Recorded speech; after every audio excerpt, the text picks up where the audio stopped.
Welcome to the Profitable Cleaner podcast.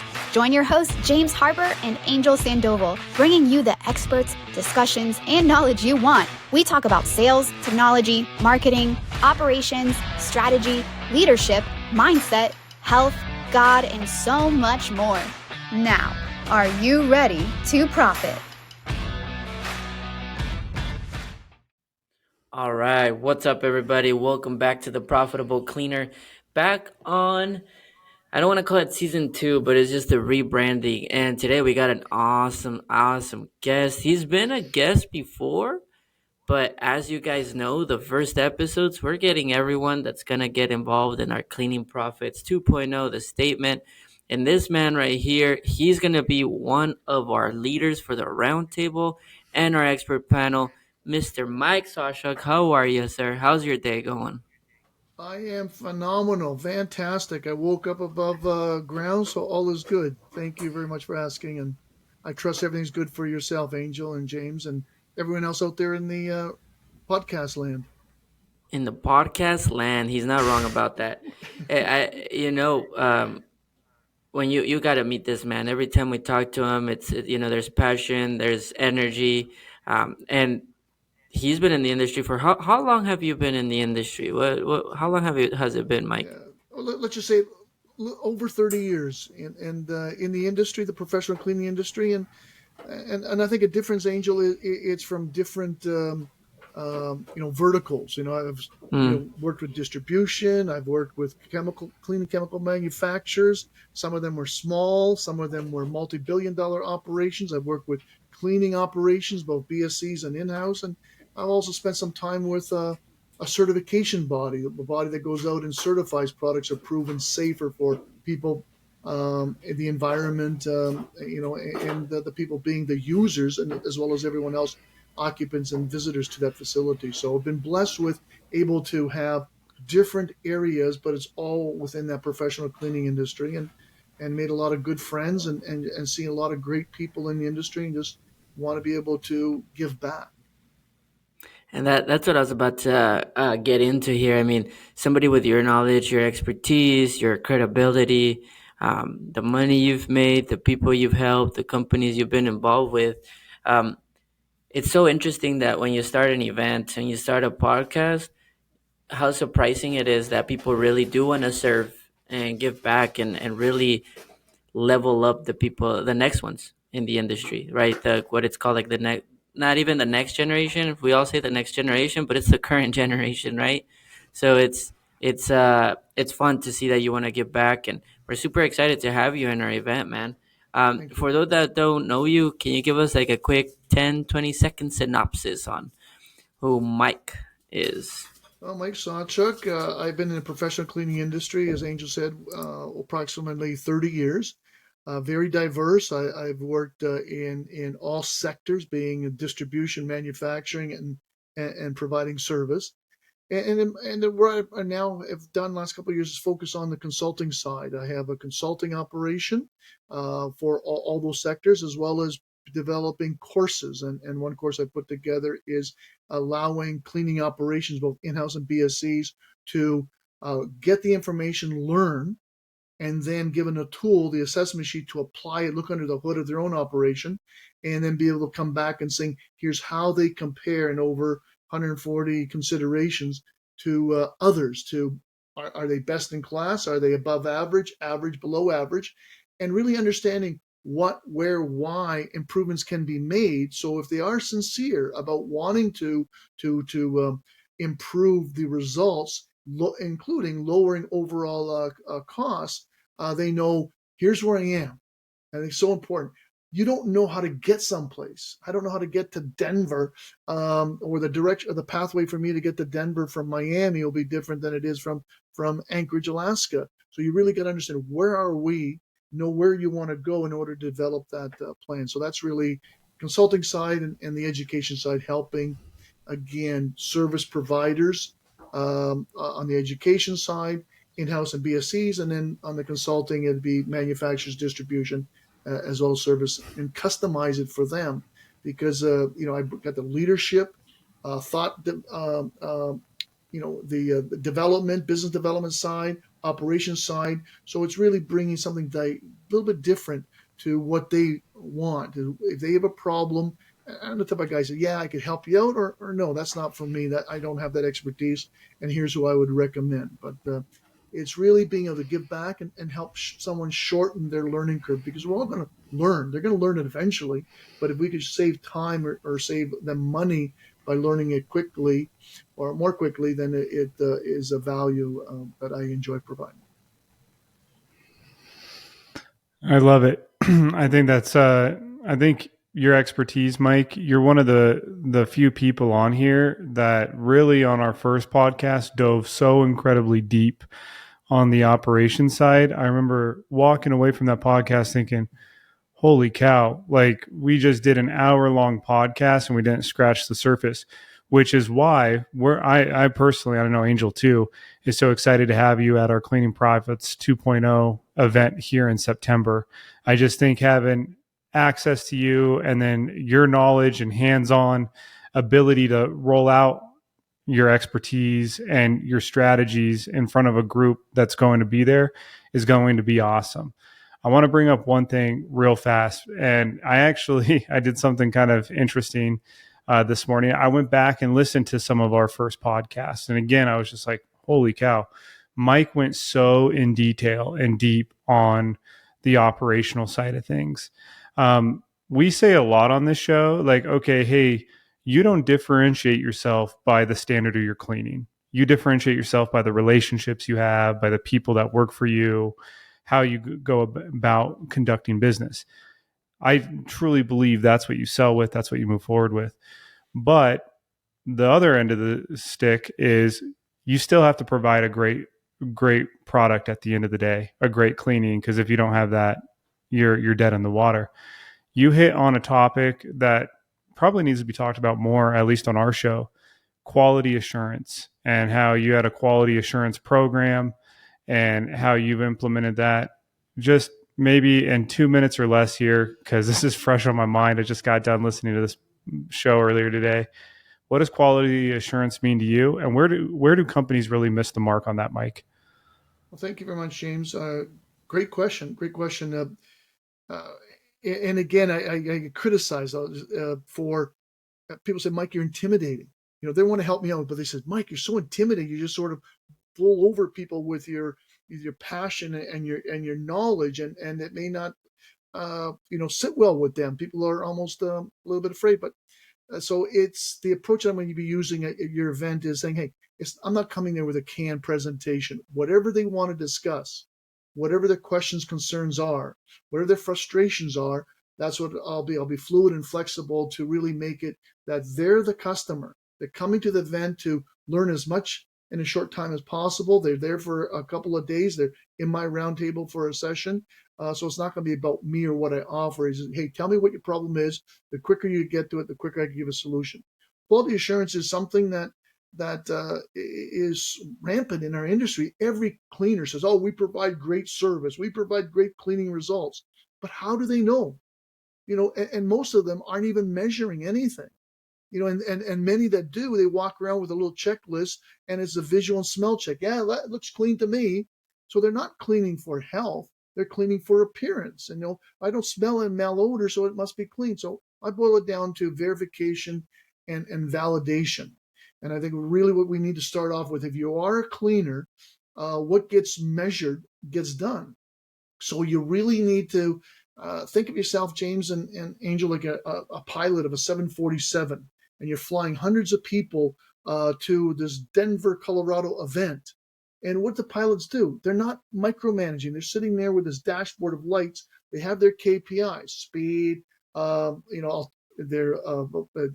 altitude, etc. And if something goes wrong, they make adjustments. And that's what we need to do in business and cleaning operations, BSCs or in-house, is have the KPIs, know what's important, measure to them. You sit back and say, okay, you measure, you record, you report, you put it on some sort of dashboard. Now you can see, is it trending upwards or trending downwards? So that overall is quality assurance, that you know what KPIs to measure and you're measuring it. And then the validation comes by is different. The verification is saying, are we accomplishing what we want? And cleaning, yeah, it could be the checklist. That's better than nothing. So some operations have nothing, and they're using what I call BS. They're just BSing their way to, oh yeah, we provided good, clean results. Some are using a checklist. Some are using fluorescent markers. Some are using ATP readings. Some are using fluorescent imaging, and there's different technology within each. Some are using a combination, ATP and fluorescent imaging, in order to not penalize the cleaners, but to help develop a training program saying, here's the results, here's how we can improve. So verification is what results are we accomplishing, and the better the evidence-based data supports that, the better your verification. So I'm a big believer of having evidence-based data. Validation is one step above. Is it what are we really trying to accomplish? Whoever put out the RFP, what they really want is a clean, safe, healthy building at the lowest overall cost. They really don't want to get in the weeds and saying, are you scrubbing and recoating every 3 months or every 6 months? Are you cleaning these facilities or what frequencies, et cetera? What they're really interested in, are you providing me a clean, safe, healthy building at the lowest overall cost? And that really is what you said, having the right people that are empowered, engaged, that they want to serve, they want to do a good job. You're using the right products with the right technologies, combined right procedures, and then they have this environment that people have this true north where we're all in step with one. And that really is a combination of validation of your meeting the expectations of your client, and the verification of what your results are. But what most importantly is not what it is what are you doing, how are you acting upon that data to be constantly curious and constantly driving improvements. And that's what's going to separate and disrupt some companies, that they're going to find, how could this other company do a better job at a cheaper price than we are? Because they're investing in their people and their products and technologies. So I have a question there. Would you say then, because some people listening to this, and this is where my brain went, and obviously I don't own a commercial cleaning company, but I feel like after interviewing so many and being basically doing this every day, would it be safe to assume, do a lot of people assume that implementing technology, like what you said, for quality assurance, automatically my brain goes into it's expensive? And if it's expensive, then can that actually help me bring down my costs, or would it not? Not all technology needs to be expensive, but the whole idea with technology is that it does a couple of things. One, improves consistency. So if you did it, I did it, or James did it, and we're using the right technology, the results should be the same. It's not that, oh, I am using paper cloths and you're using cotton cloths and James using microfiber cloths. So you're going to have inconsistency there.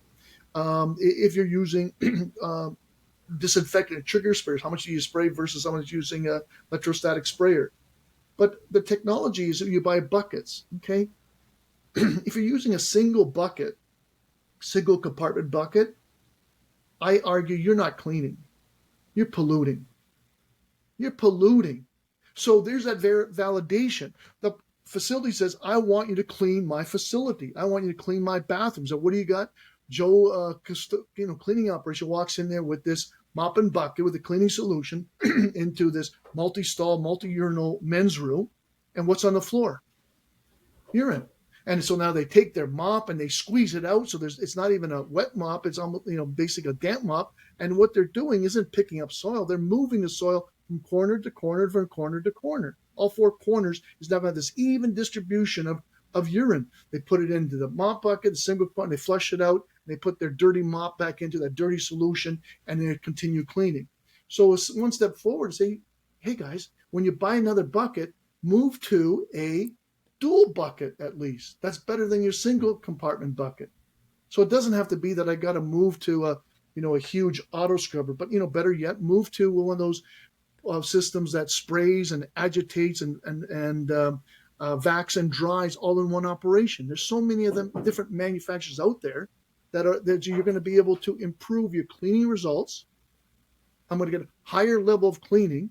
I'm not polluting. I'm actually removing soils and pathogens and disposing them in their safe and proper spot. That's what the definition of cleaning is. I'm not polluting, moving cells and pathogens from corner to corner. So technology can improve your productivity, can improve your efficiency. Those two things will lower your overall cost. That's why we talk about overall cost. Yeah, maybe this spray and vac and dry system is more expensive than a mop and bucket. But if you look at if we're able to clean 4 or 5 times faster, and you look at what you're paying your labor, you're paying them $15 an hour, $20 an hour, and I could do that 5 times faster with my piece of equipment, that you're now shifting costs. So the overall technology will help you lower overall costs when selected properly. It'll help you improve productivity, effectiveness, efficiency, and consistency. So technology can impact so many different areas. So it's that horse with blinders on. They're looking at the cost, but they don't understand that overall cost will come down. But more importantly, your results will improve because your effectiveness, you're doing what you're supposed to be doing, and the efficiency and productivity and consistency of that will be so much more improved. And then all of a sudden, if you're a contract cleaner, you're going to be able to say, hey, I could do that cheaper than somebody else. So it's not like that race to zero. They just know how to clean. So they're investing in the products and the technologies and product and then putting it all together with the right procedures, as well as the other parts. And so it's not a low cost provider. They're low cost because they've invested in the right technology. And you're going to find that they're making a lot of money. There's a lot of good BSCs out there with 5,000, 10,000 employees, and they're doing a job much, much better than some of the BSCs that are 5 employees or 25 employees or 100 employees. So common sense is, how could that be? You think the owner of that company with only 5 people or 50 people should do a much better job. And they're not compared to this other company, but it's really those systems, that dashboard on that 747 you guys are flying, it's all in place that they're looking at their product, procedures, protocols, and policies. They're looking at their people. They're looking at their leadership. And it's like I say all the time, a chain's as strong as its weakest link. So if we're pulling on a chain, James and I have a chain, and we're all focused, oh, look how good I am here and how good I am here. They're focusing on what they're good at. But what determines the strength of a chain, what will determine the strength of a cleaning operation, is their weakest link. So if you are weakest in your people, that that they don't care attitude, or you get high turnover, and it costs, how much does it cost you to advertise, to recruit, to train, to onboard? All those costs goes into that. If I was able to say, I'm able to keep my employees longer, and my employees are truly better, my cost of per employee per hour may be higher, but my overall costs are lower. So what determines overall operations is your weakest link. And those links there's many, because there's well over 140 different easy considerations to look at. And that's where the trick is come. Identify what's my current weak link, fix it. Now what's my new weak link, fix it. So it has to be that 2 traits: curiosity, and then the second thing is wanting to always drive improvement. I will say, because I know James is about to step in, I just want to say one thing and then I'll hand it over. It's not really, I won't ask anything, don't worry. The more I hang out with larger BSCs and people that really know their numbers, their structures, their policies, their procedures, is what I've learned both. I've learned the opposite. So like some companies that don't really know, like you said, they don't know really where they're at. They're always just looking at gross margin or gross profit when they're trying to close a contract. But they don't take in consideration productivity. They don't take in consideration all the other departments, where you can get some money from here and use it here. Like, they don't understand the whole picture.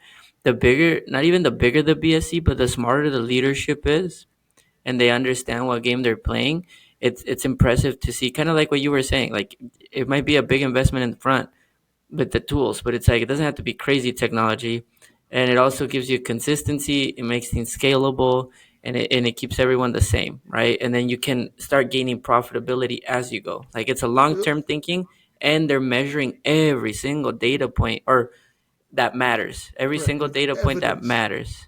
Exactly. And I think you nailed something there, Angel, is it has to be a business objective.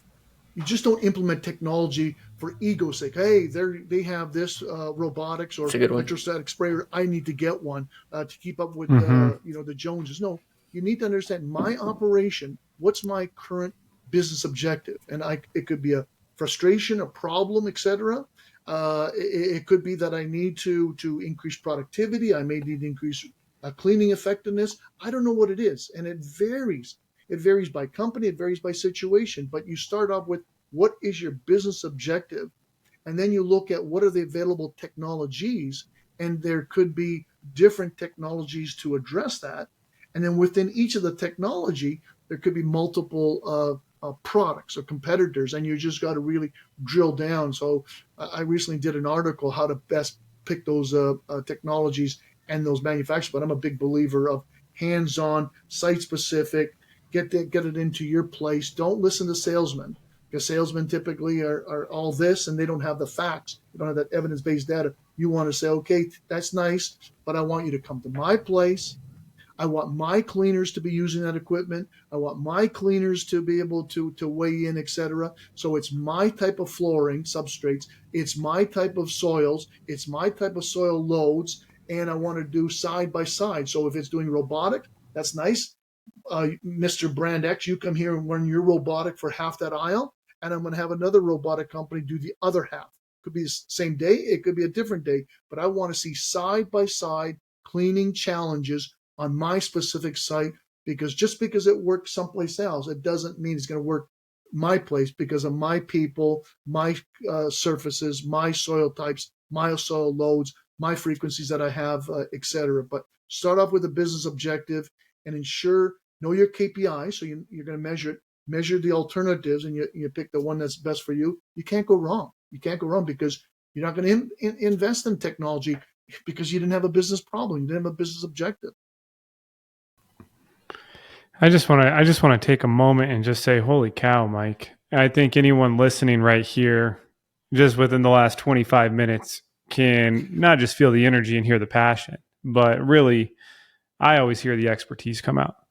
There's sometimes we do some of these interviews and we really latch on to the story of the person. We latch on to maybe one piece of expertise that they have. But just across the board, every time I speak with you, Mike, it keeps going deeper and deeper. And which is why I'm so excited for the people listening right now, to have access to someone like you at a roundtable session to where you can dive deep with them and really get hands-on. So if you're hearing this right now, not only follow Mike on LinkedIn, where you post a ton of good stuff, but get access to him directly and get this expertise up close and personal at the event in September.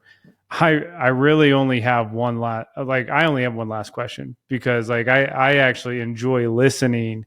This is one of those talks where I enjoy listening more than I like speaking.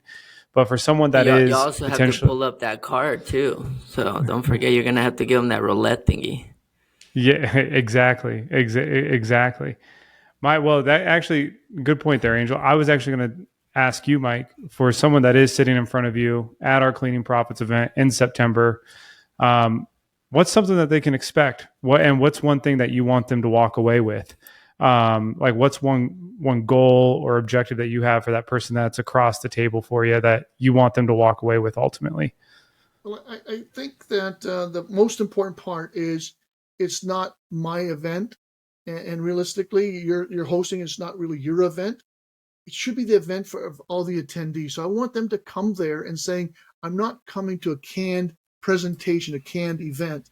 And I think I could speak on behalf of all the roundtable people that garbage in, garbage out. So come prepared with specific questions or specific concerns, problems that they may have, et cetera. That's why I welcome that. Think of it as their event, and you're facilitating that for it. And LZIM is a conduit, a tool that you're using behind the scenes. So it's their event. Come prepared and ask the question.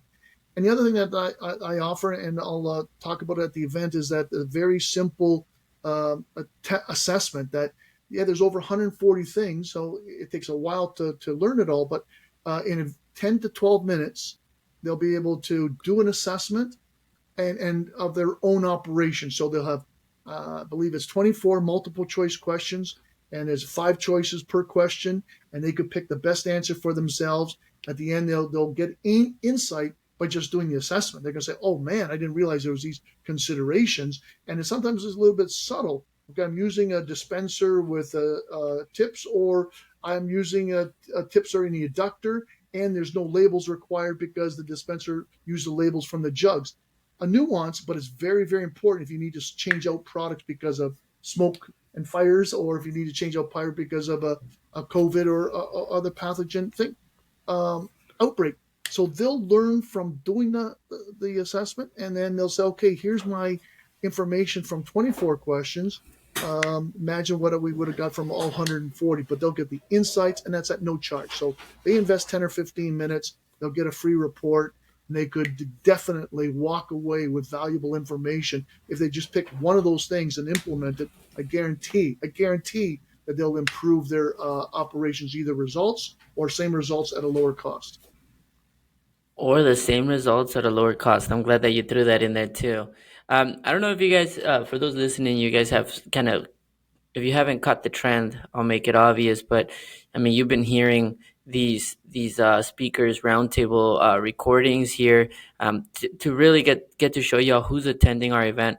But you keep hearing something similar, and all these people say, get yourself there, get yourself prepared, and most importantly, like they say, we're just basically a tool for you all for those 2.5 days. Like they're here to serve, and we made that very clear when we spoke to them about participating. And Mike is literally just coming out to serve, nothing more, nothing less. And I absolutely love that, because I think sometimes you go to events and it turns into like pitch fest from everybody, and there's a bunch of like expos and booths, and then you lose the point of what you said, Mike, which is you come prepared, you know what you need, and you walk out with the answers that you need, and then you start implementing the answers to your questions, right? And so, just you highlighted it, everybody. So I'm like, okay, everybody, make sure you understand that when we're picking these roundtable leaders and the speakers and the panels that we're doing, they're here with one intention, and the intention is clear, and that's to serve you. Like, how often do you get to go to an event where people just literally show up to serve you? Nothing else, not like literally there for you. One important thing that I didn't address, but it's important, and I'm sure you talk about it when you do your one-on-ones, is the intimacy of the event. They're not going to an event where there's 10,000 other people. Here's a chance. Learn from the roundtables. Learn from the expert panel, but learn from each other. They're going to be surrounded with other leaders, and just think of it. The people that have come to this event are not going to be the followers. They're going to be the early adopters of cleaning operations. At the end of the day, the followers are going to those other events out there where they want to be with the 10,000. They want to go look at different, but leaders don't need that. We got this thing called a computer and Google. If I want to look at electrostatic sprayers, I could figure out all of them. I could do my own research. So the point is, come prepared. Come prepared to listen. Come prepared to challenge. Come prepared to debate the leaders, but also each other. Get into that discussion, because they're all experts. Because if they weren't an expert as a cleaning operation or BSC, Angel, James, they wouldn't be coming to your event. 100%. They're going to come up with all these other excuses why, it's too expensive, I don't have the time, I'm going to this other event, blah, blah, blah, blah. That if the ones that are going to be there are going to recognize the value that they're going to get from everything, from the event itself, but mostly by networking with other experts. And then they could do what I said at the beginning of the conversation, is verify and validate.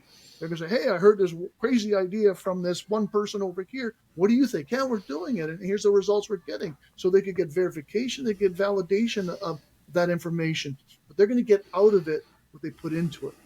They want to come in as a riding the bus, or they want to come in as driving that bus. And if it was my operation, I've got my business issues, my business concerns, frustrations, my desires. I'd come there prepared with my questions, what I'm trying to get out of it, and I'd just soak up as much information those 2 days as possible.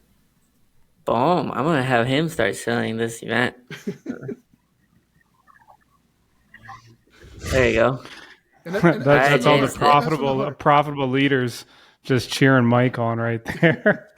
Yeah, I mean, but he's right. If you don't know if you should come, just ask yourself: Am I a leader? Or am I a follower? Am I a first adopter? Am I just gonna go into these big events and hide myself behind all these numbers? Right here, you're gonna shed some light on stuff. But James, Mike, we have this thing now that James implemented, and it's basically a deck of cards of questions of the podcast. Everything goes kind of. It's still PG-13, right? It's not gonna. It's gonna be all professional. We'll find I out. think. I don't know what's in those cards. But are you open to just a random question from James, and Sure, we'll close out the episode this way? sure. All right, let's Awesome. see, Mr. Harper. Que- What comes out of it? question roulette. One question. We never ask it again on the show, and we don't have any idea what's going to come out of this box. Give us His one. laughs, right? Give us one life lesson as if you were coaching us one-on-one. One life lesson. One life lesson would be is to surround yourself with people that are better than you, smarter than you. That's going to take you. You're never going to